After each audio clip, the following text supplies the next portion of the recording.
I would ask that the following please come forward and line up in front of the stage if you could. Len Harris, Suzanne Kohler, myself, and Richard Waystack. Did Richard make it? Richard, there you are, sir. Beverly, at this time, would you... Well, I listened to the... Excuse me? Would you please install our directors? You can look at them. The Board of Directors is the governing board of the chapter, which includes all elected officers and chairs of standing committees. A position of leadership is an honor not to be taken lightly. Your fellow members have expressed confidence in your dedication and ability to promote the welfare and best interest of the CRS Council and the Massachusetts chapter.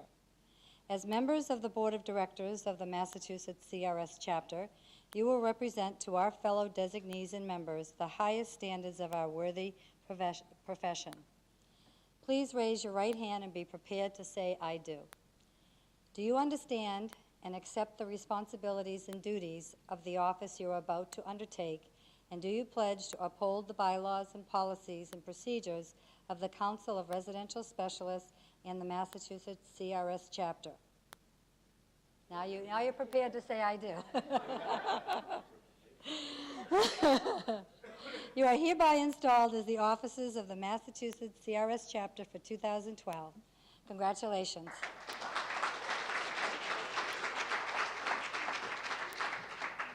Please now welcome to the podium 2009 Massachusetts Chapter President Carolyn Shodat, who will administer the oath of office for 3 of the elected officers of the 2012 Massachusetts Chapter of CRS, as Carolyn is making her way to the podium. Short walk. Will the following officers please come forward? Barbara Harris, Secretary, Joe Scott, Treasurer, and Marilyn Jarvis, President-elect, and President-elect, sorry. And here are the duties of your respective offices for 2012. The President-elect assists the President and serves on the Board of Directors.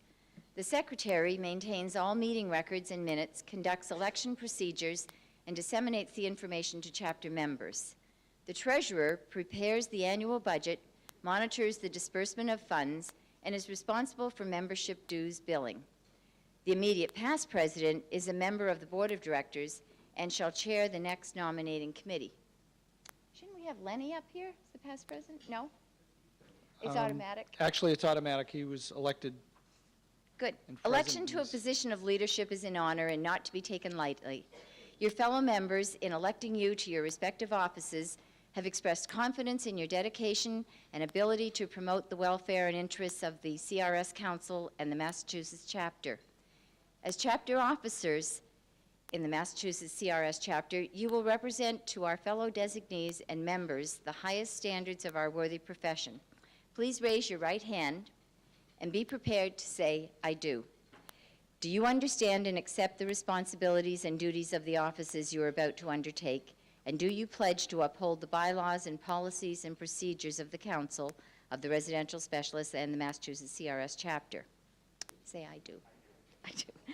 You are hereby installed as officers of the Massachusetts CRS chapter for 2012. Congratulations. At this time, I'd like to welcome to the podium and ask you to welcome to the podium the 2005 and 2006 Massachusetts Chapter President Laura Schifrin, who will administer the oath of office for the President of the 2012 Massachusetts Chapter of CRS. As Laura is making her way to the podium, Bill, could you also make your way to the front of the room? Lori, if you would, administer the oath of office.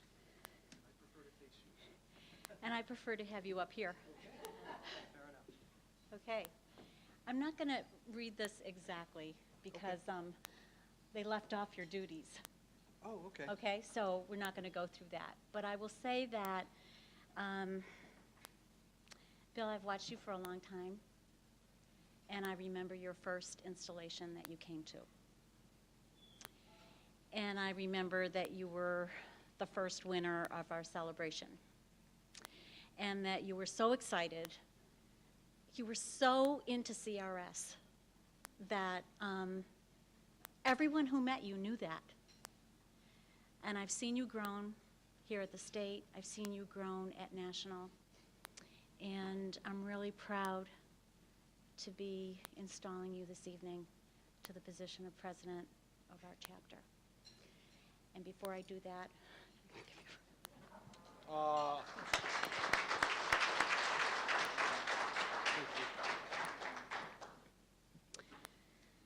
there was something written before about CRS with a heart and leading with the heart. And any of you who know Linda personally know that every word that was in that invocation was her, and we like to think that that is in every leader for CRS. I'd like to think it's in every leader everywhere.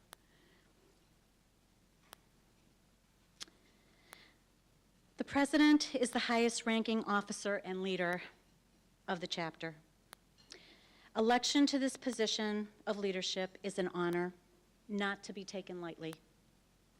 Your fellow members have expressed confidence in your dedication and ability to promote the welfare and the best interests of the CRS Council and the Massachusetts chapter. As the president of the Massachusetts CRS chapter, you will represent to our fellow designees and members the highest standards of our worthy profession. Please raise your right hand and be prepared to say, "I do." Do you understand and accept the responsibilities and duties of the office, even though I didn't recite them, you are about to undertake? And do you pledge to uphold the bylaws and policies and procedures of the Council of Residential Specialists and the Massachusetts CRS chapter? I do. You are hereby installed as the president of the Massachusetts CRS chapter for 2012.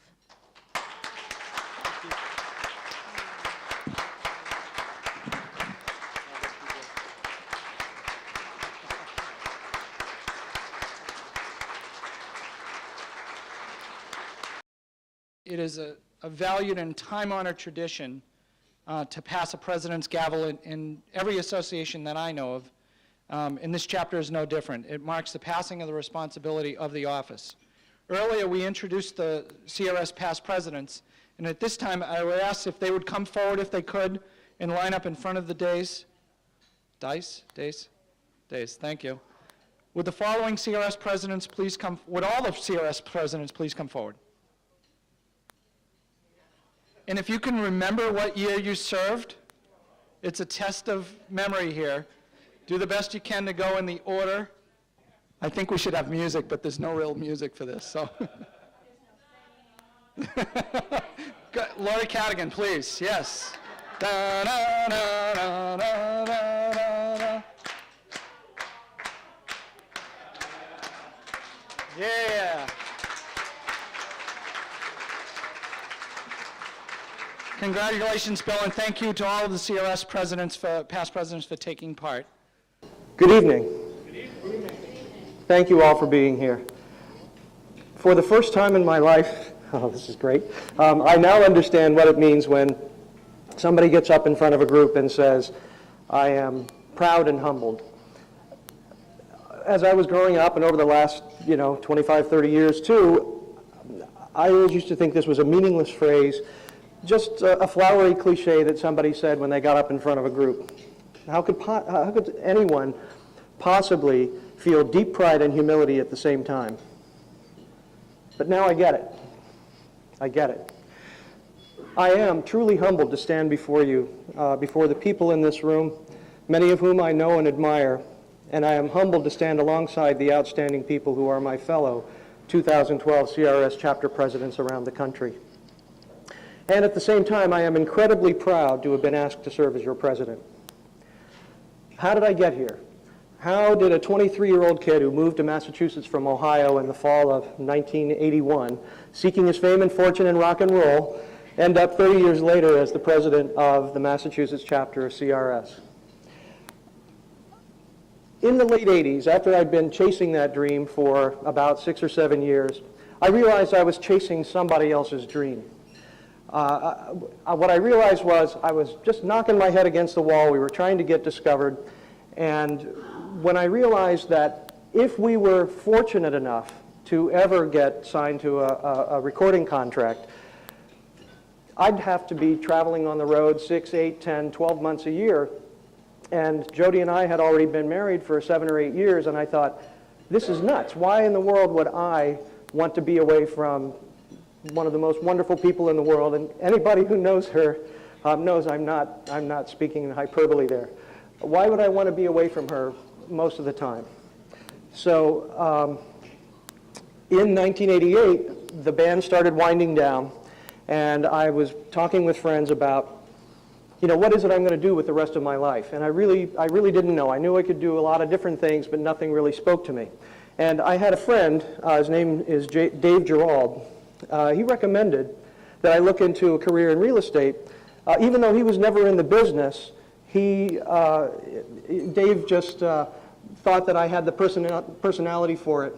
And Dave is what I would call my first real estate guidepost. Then several years later, I went to see Brian Buffini. I'm not in the program. I'm not trying to sell anybody on him, but he said something that really, really resonated with me, and it completely changed the way I approach business. He said, every great thing I have ever achieved in my life happened only after I stepped outside my circle of comfort. And that has really been true with my life. When I proposed to Jody after I met her, 3 weeks after I met her when we were in college, when we decided after 16, 17 years of marriage that we were going to have kids, that was outside my level of comfort. And if I,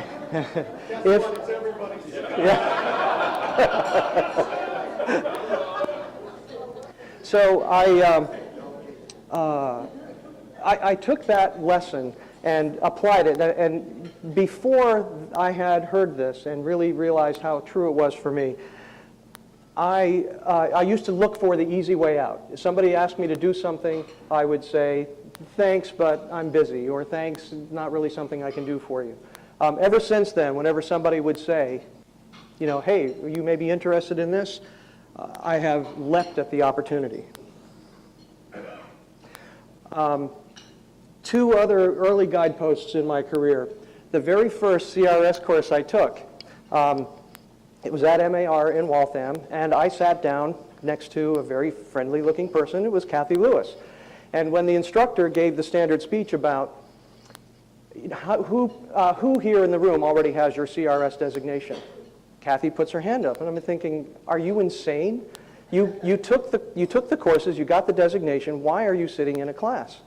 And Kathy explained to me personally, and then other people talked about it later, about how getting the designation is not the end of the journey. Getting the designation is your first step in getting to the next level. You have to keep taking the classes. You have to keep looking for opportunities to learn. A few years later, I went to one of the mid-year meetings, and Linda O'Connor was the instructor. And everybody here who's ever seen Linda in action knows that she's a great teacher.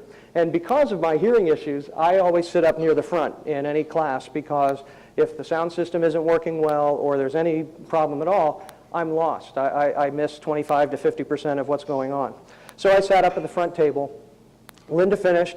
She sat down to have lunch, and everybody's chatting. And about 20 minutes into the conversation, Linda says, Bill, have you ever thought about maybe serving on the board of directors for the CRS chapter? And remembering the Brian Buffini, that every great thing happened only after I stepped outside my circle of comfort, I immediately said, I would love to do that. Thank you for asking. So I'm really sorry Linda couldn't be here, because she does hold a very special place in my heart because of the person she is, but also because of her place in my personal history. Now, as I understand it, sometime before I got involved with the board of directors, the Mass chapter wasn't on its most solid footing, and it took this dedicated group of women who decided they were not going to let the chapter backslide. So by sheer force of determination, focus, and many, many hours of work, and I'm sure that I don't even know a fraction of it, they, with the help of many of the other people in this room, put the chapter on track to be the force that it is today. We were named Chapter of the Year in 2006 in Lori Schifrin's second year as president. And because of Lori, Linda, Beverly, Carolyn, Sylvia, and some guy named Lenny, we continue to be highly regarded by council staff and by chapter leaders across the country. In 2005, MAR had its first ever MAR Leadership Academy, and when I saw the notice go out, again thinking about stepping outside my circle of comfort, I applied, and I was among the first 12 people to take that academy. And there were many useful things that I learned about leadership, and lots of introspection and finding things about that are your strengths and finding out other people's strengths. But really one of the most useful things for me was I got to know the instructors. The main teachers then were Judy Moore and David Drinkwater, and the current president that year was Maggie Tomkowitz. So these people that I'd been seeing in Bay State Realtor magazine for years, they were just these very nice, very dedicated people who it wasn't like they were on a pedestal. None of these people would think that they were better than anybody else, even though maybe they are. At the end of that Leadership Academy, we had to make a presentation to the MAR Executive Council, and we stuck around for that night the installation of the incoming president, who was David Luca. I had the pleasure that night of hearing David Luca's inauguration speech as president of MAR in 2006, and anybody here who was there that night will tell you that they were treated to a fascinating story of a truly amazing life. David, I've really enjoyed my time working with you on the Quality of Life PAG, and I want to thank you for continuing to be, by virtue of example, one of the ongoing guideposts in my career. In 2009, I went to the national installation for CRS, and Greg Fujita gave his inauguration speech. And the thing that I really remember about that was he talked about how when he first got involved with CRS that he was a very shy, quiet guy, and everybody, everybody said, this guy just sits around keeping his mouth shut. He said that when he's in new situations and maybe he's in a little bit of awe of the people around him, he just tended to be quiet. And that's a lot of how I see myself. The people who know me well don't think of me as a quiet person, but when I'm in a situation where I am a little bit in awe of the people, I tend to be quiet and sit there, let everybody else do the talking because, what the heck do I have to say? By the way, the woman in this picture is Crystal Silver, and she's going to be our regional vice president for next year. And Lenny and I, and anybody who knows Crystal, are thrilled about this. She's going to really get a lot done with us, and she's a dynamic person. Another guidepost in my life was in the summer of 2010, as we were getting ready to go to the leadership retreat in the Phoenix area. I got an email from our staff liaison with National, Rachel Tristano, and she said, hey, Bill, can you keep a secret? We're going to be doing some things with Brian Copeland's training session. And she said, when Brian told me what he had in mind for one of his sessions, she said, I immediately thought of you. So I wrote back to her and said, sure, I'm game, what is it? So she wrote back and said, one of the things Brian wants to do is to have the sketch of Match Game 73. So I know, Kurt, you weren't cognizant back then, but for those of us like myself who watched it, I watched Match Game 73 every afternoon, so I had a little bit of a memory of it, and I also went on YouTube and looked at some of the old clips, and I decided to take the ball and run with it on this. I started growing my beard out about a month before the event. I found my old wire rim aviator glasses that I did actually wear in 1973, and I went as this character. You can't really see all of the sideburns on the biggest picture over there, but that was the look I went for. And just so you know, that is really my chest hair, but that's not the color of my chest hair. I had to actually get some beard coloring and color it so it could be seen further than 2 feet away. So I went as, I sort of named my character Charles Dawson Convey after 3 of the regular people who were on that show.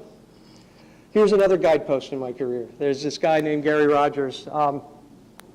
Gary, we've had lots of talks over the years, but what I'll always remember is you telling me well over a year ago, knowing that I was going to be likely ascending to this job, you had said the key to success in this job is to pick the right people around you, get good people for your committee chairs. I will always remember you said that if I picked the right people, I would have an easy and productive year. This guy is Mark Minshew. He is the National CRS President for 2012. And while we were out in Anaheim a couple of weeks ago, he gave a speech during the President's Breakfast where he was truly moved when we were talking about Chapters with a Heart, what everybody had done. People were talking about not only the charities that they had supported, but how much they had given. And Mark got up there and he said, you know, I lost count at $100,000. And he said, it really got me thinking about what it is that we do at the chapter level.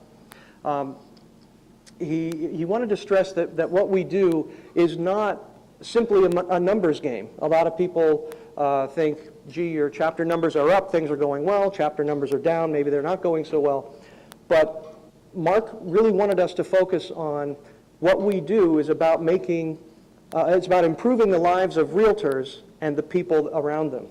If we do a great job at promoting chapter events and putting together attractive programs, if we improve turnout and get more and more people involved, in the big picture, what we'll end up with is better educated realtors who can help their clients make better decisions, which improves the level of client service, which is always a laudable thing, but in turn, it helps that realtor's own bottom line. And that is not simply a selfish thing. That allows that realtor to do more for his family or her family, more for their friends, and to contribute more in time or money to the causes that matter most to them. So I want to get to one of the biggest guideposts in my life, and it's Lenny Harris. One of the things that I think about with Lenny is there's a cliche in stage acting that you never want to share the stage with children or animals. Well, Lenny is about a 50-50 mix of a child and an animal. And the other thing is, not only is he maybe that mix, but I often describe Lenny as kind of a 50-50 mix of Rodney Dangerfield and John Kennedy. In fact, just the other day, Lenny said to me, just the other day, he said to me, I don't get no respect. Seriously, though, because Lenny is a natural networker at the CRS national events, I have personally been introduced to a couple dozen of the most active and dedicated CRS chapter leaders from across the country over the last few years, as well as the CRS instructors and staff from National. Thanks to you, Lenny, I've gotten into lots of friendly conversations with many of the most active, dedicated, connected, likable, and charismatic CRS chapter leaders across the country. Thanks, Lenny, for all you've done for me over the last 2.5 years. If I had followed someone else as chapter president, I would have gotten here tonight, but here would be a very different place. You defended my intelligence and character in the early days when people came to you and asked what was wrong with that quiet guy tagging along with you at all the national meetings and the leadership retreat. You set an example for me that it was okay to be myself around other people, around other leaders. And you showed me it would be okay to open up, relax, and let my guard down. Lenny, you really helped me to step forward, personally and professionally. And I genuinely appreciate everything you have done and will continue to do for me.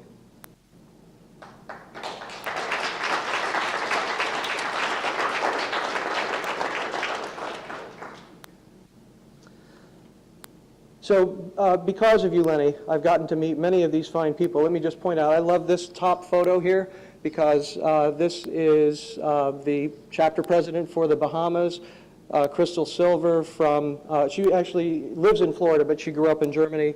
And Fernando, I forget his last name, but he is the leader of the delegation from Spain that sends about 70 to 80 people to each celebration.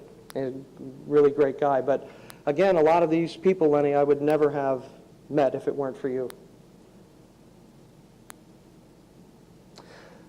So let me just go back up here. I want to take a few minutes to talk about the team of officers for 2012, and I consider them to be some of the most important guideposts that I'll have next year. Barbara Harris, I'm counting on you and your personal strengths to get me through 2012. Your organization skills, your positive outlook, your strong sense of loyalty, and your ever-ready smile that always says, despite whatever challenge we're going through at the moment, everything will eventually be okay.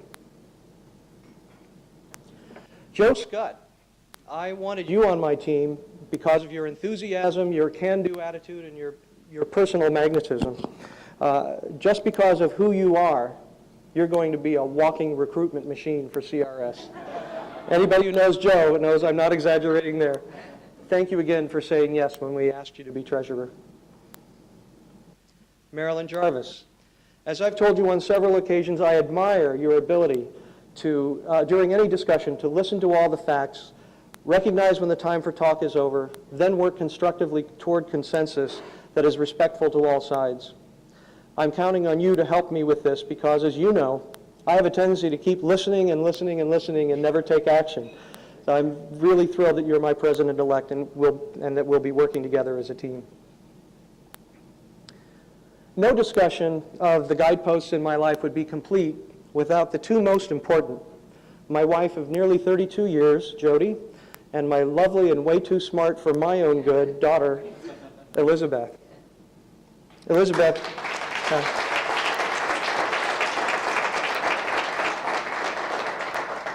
Elizabeth, from you I've learned so much about the world and myself, and I am a much better person because you're in my mom's and my life. And despite all the evidence to the contrary, I really do work hard to set a good example for you. I'm also very proud of your intelligence and rapidly maturing sense of humor. You've made me laugh out loud more in the last 3 weeks than I can remember over the last several years, so you've turned a corner in that regard. People will say to me, oh, Elizabeth looks just like her mother. Well, actually, she looks like my mother. The photo on the right is my mother from 1935, and the one on the left is Elizabeth from about a year ago. And I think even since that photo, Elizabeth looks even more like my mom. But the thing that's really striking is the expression. Almost every photo that Elizabeth has taken at school has had that same kind of, okay, take the picture, but I'm going to try to smile a little bit for you. So you put those two together and, oh! Wait, we'll try this one. Yeah. Yes, that's me, 1976. And that shirt has a title. The shirt is called Fall Falls in Central Park.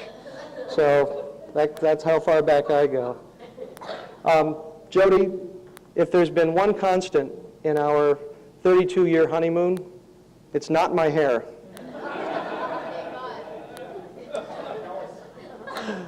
Jody, I love so many things about you, including the cruel streak in your sense of humor. Many years ago, a friend once asked her, Jody, how long have you and Bill been married? And with me standing right next to her, she said, 16 years, and it's been 2 of the happiest years of my life.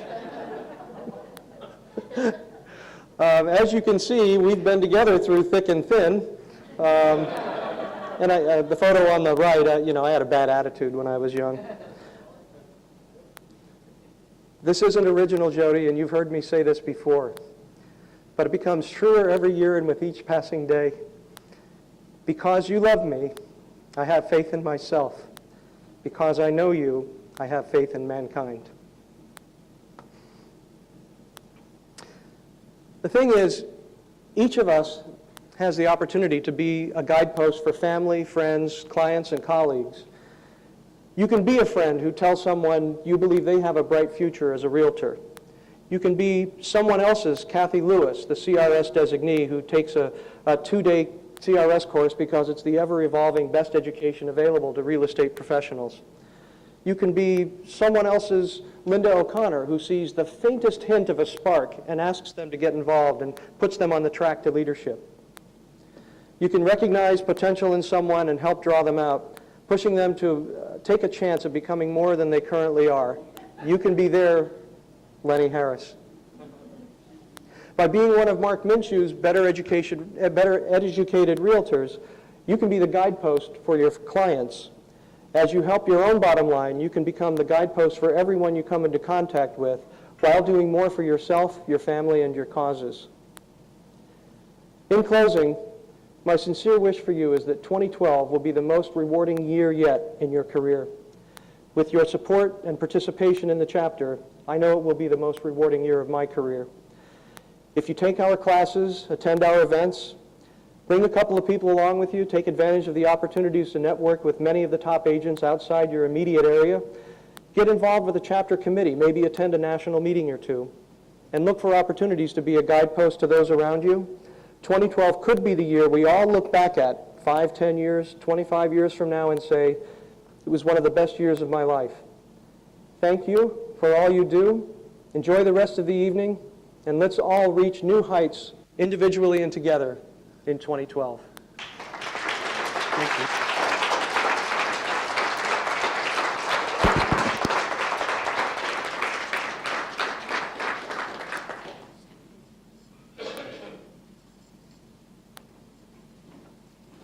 I'm just turning this on. Okay. Yep.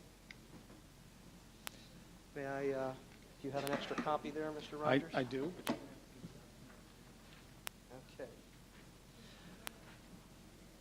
All right, and now it's my great pleasure to begin the drawing for the door prizes and raffle prizes.